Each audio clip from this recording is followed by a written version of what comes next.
Sigurado marami pa kayong hindi alam tungkol sa amin.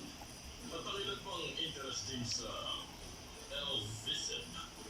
Tatlong klase ng trabaho lang ang pwede sa left.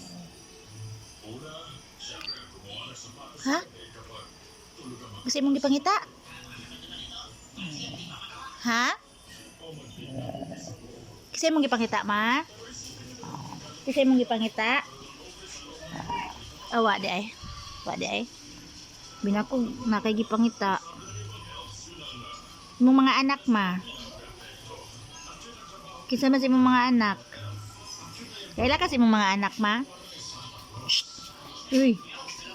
Ma. Ma. Kisingan sa imong mga anak. Si Manoy. Kata? Manoy May. Ma, Manoy May. Michael. Sunod. Si Rich. Isa ba? Richard.